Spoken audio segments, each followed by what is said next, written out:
Oi, tudo bem? Eu sou Henrique de Pugalho e este é o Vlog do Escritor. Aquilo que a gente lê determina muito o que a gente escreve. Eu imagino que todo escritor, antes de tudo, é um grande leitor e, de algum modo ou de outro, os livros que nos marcam, os autores que nos marcam, eles se enraizam no nosso estilo. Mesmo que às vezes seja em contraposição também, às vezes a gente tem alguns autores que a gente admira, mas a gente não quer escrever como eles, então a gente acaba escrevendo muito diferente para tentar evitar ser comparado a esse autor que a gente admira. Hoje eu queria fazer uma listagem com o meu top 10 dos meus escritores favoritos, que fizeram parte da minha história como escritor e como leitor. São inúmeros, na verdade, são bem mais do que 10, eu acho que nem sei se eu conseguiria enumerar todos. Mas aqui vão os principais e que, embora hoje em dia já não me influenciem tanto, já não me identifico tanto com eles, mas alguns deles ainda são bastante importantes nas minhas leituras e estou sempre relendo. Em 10ª posição, eu incluiria o Henry Miller, meu xará. O Henry Miller, ele é um autor que foi bastante polêmico na época dele. Ele começou a escrever jovem, mas os primeiros livros dele mais importantes escreveu em Paris nos anos 30. Ele tinha um grupo de escritores que ele conhecia e ele ficava nos cafés ou na casa dos amigos escrevendo. O romance dele principal, que me marcou muito, foi o Trópico de Câncer. As primeiras páginas, para mim, são algumas das melhores páginas escritas. É um texto muito forte, muito marcante. E a obra dele é um pouco desigual, não são todos os livros dele que são bons, não são todos os livros dele que me atraem. Eu li alguns, mas os principais que me interessaram mais foi o Trópico de Câncer e o Trópico de Capricórnio, que não são bem continuação. Na verdade, o Trópico de Câncer é um romance meio autobiográfico, um romance bastante pessoal dele, e que narra os anos dele em Paris e a luta dele para tentar se tornar escritor. O Trópico de Capricórnio narra a infância dele e a juventude, já é outro estilo, já é outra temática, mas é muito interessante também. Ele foi um autor considerado pornográfico nos Estados Unidos, demorou muitos anos, acho que quase 20 anos para ele ser publicado pela primeira vez nos Estados Unidos, mesmo sendo americano. Ele foi publicado na Europa primeiro, fez sucesso, tudo, e depois foi publicado nos Estados Unidos. Hoje já não é tão chocante, mas é um autor muito bom. Em 9ª posição, eu incluiria o Franz Kafka. Bem, o Kafka dispensa apresentações, foi um dos autores mais influentes do século XX, com suas temáticas absurdas, a burocracia, um certo desamparo. Ele morreu bastante jovem, deixou algumas obras inacabadas, sendo que uma das mais importantes dele, que é o Processo, também ficou inacabada.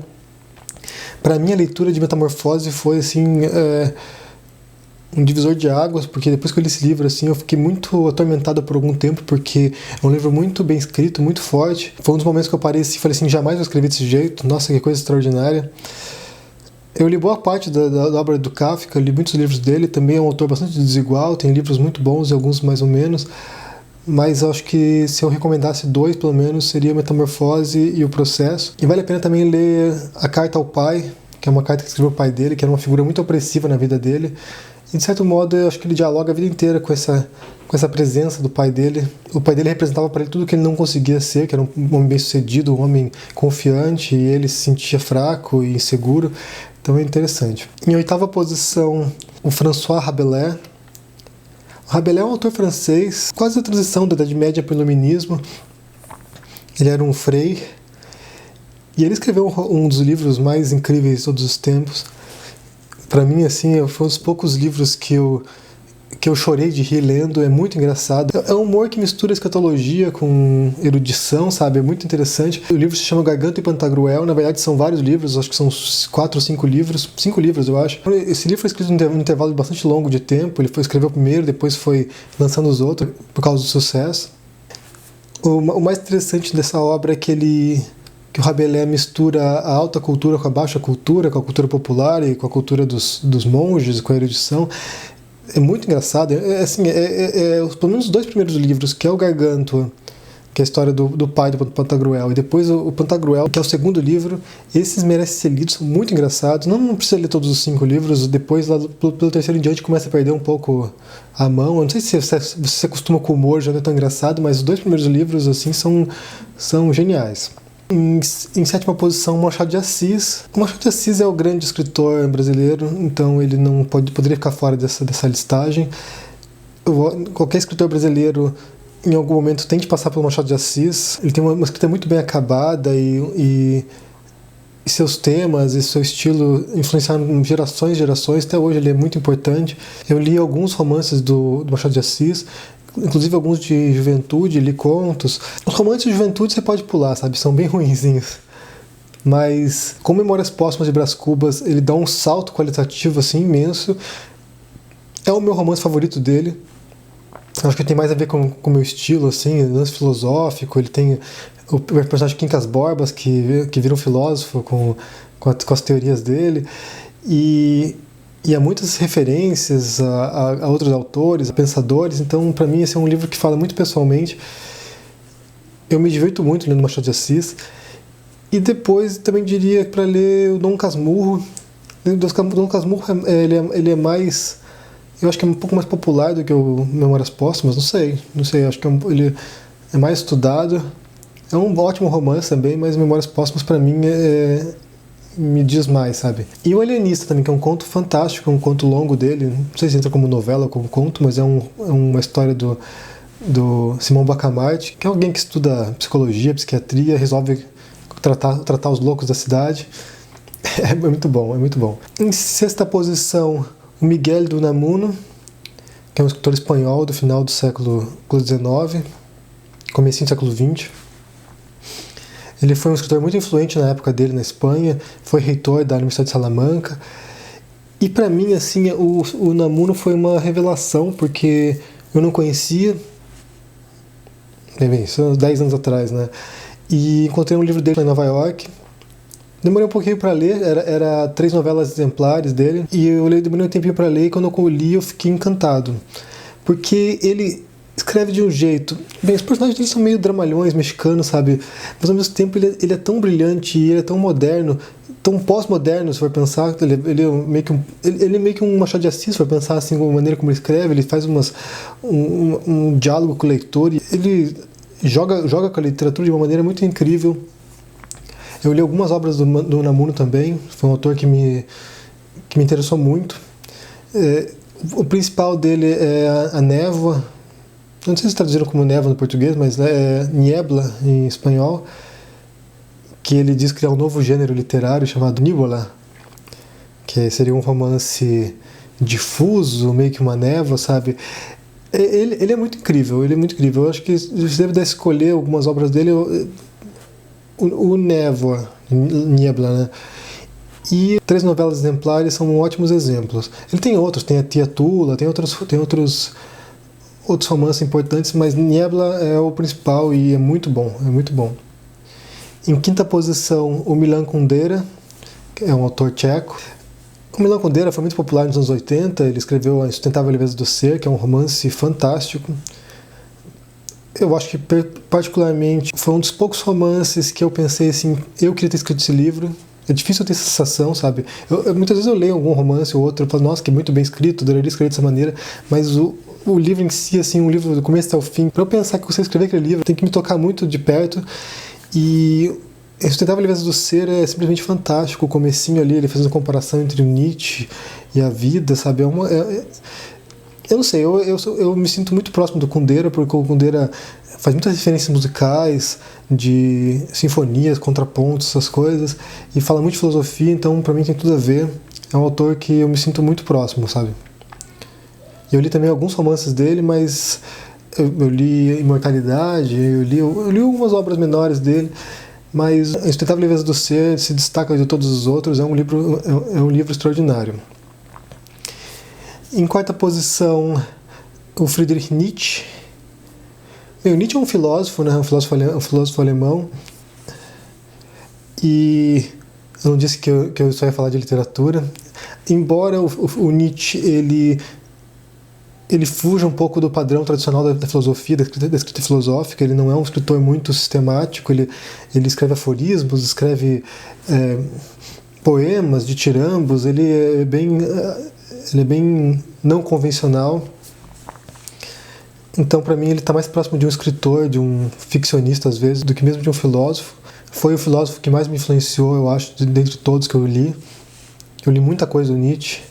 Para mim, isso tornou uma obsessão numa época, ainda mais na faculdade, quando eu comecei a entrar em contato de fato com a obra dele. Eu li muita coisa dele, eu li, acho que quase todos os livros importantes dele. E E sem dúvida alguma, o livro principal dele é Assim Falava Zaratustra, que ele utiliza um mito persa, que é o Zaratustra, né, o Zoroastro, e transforma num sábio que reside na montanha, e depois que ele...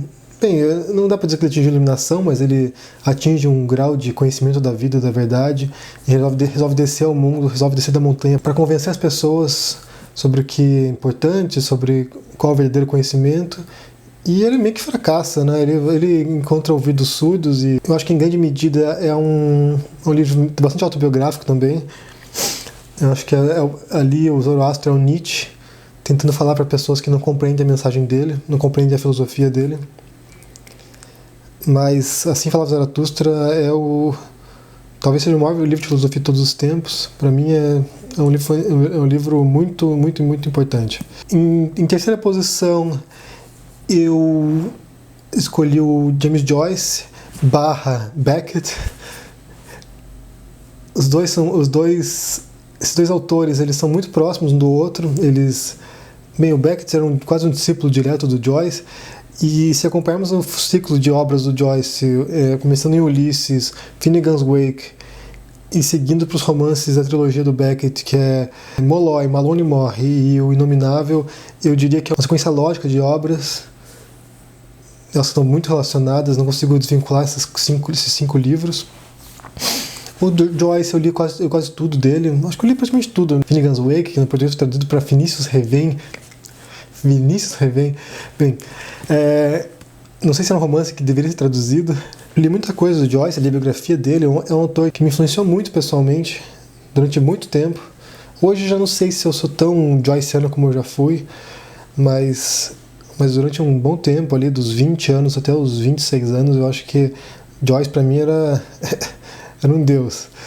E o Beckett, como eu disse, ele foi discípulo do Joyce, e assim, o Joyce ele almejava a plenitude com suas obras. São livros extraordinários, são livros monumentais, enquanto que o Beckett, percebendo isso e sabendo que ele jamais conseguiria se equiparar ao Joyce, ele resolve fazer o caminho oposto. Os romances dele são vazios, são romances sobre o nada, sobre incertezas. Então são autores com temáticas opostas, mas com estilos parecidos.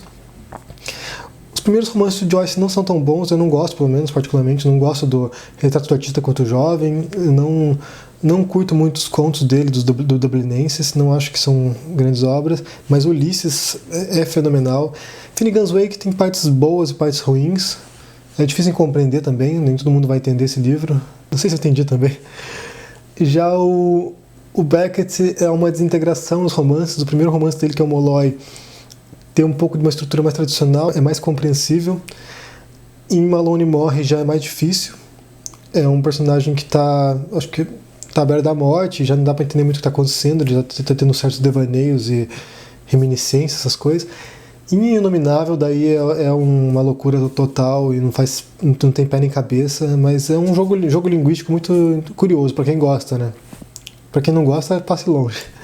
Em segunda posição, bem, a segunda posição foi um pouco disputada, porque são dois autores que eu gosto muito. Em segunda posição fica Jorge Luis Borges, no português é Jorge Luis Borges. Eu tenho uma certa dificuldade de falar em português esse nome. O Borges é um autor extraordinário. Ele é o pai do realismo mágico. É um dos pais do realismo mágico. Não dá para pensar nenhuma obra do boom latino-americano, Garcia Marques, o que for, sem o Borges. Ele foi principalmente um contista, então as obras principais dele são contos. Eu li a obra completa dele, eu li realmente todos os livros dele. Os poemas, inclusive, que são... Os poemas já não me dizem muita coisa, mas os contos dele são fantásticos. Eu sugeriria como livro principal dele Ficções, Ficciones, são os melhores contos, e depois, talvez, o Aleph. O Aleph tem contos bons, tem alguns contos mais medianos, mas Ficções se destaca para mim de uma maneira incrível. Tem alguns contos ali que são inesquecíveis. Entre eles, o meu favorito, que é Pierre Menard, o autor de Quixote. É simplesmente fenomenal. É um autor que mudou muito a maneira como a literatura se interpreta, porque ele escreve metaficção, quer dizer, é uma escrita sobre a escrita.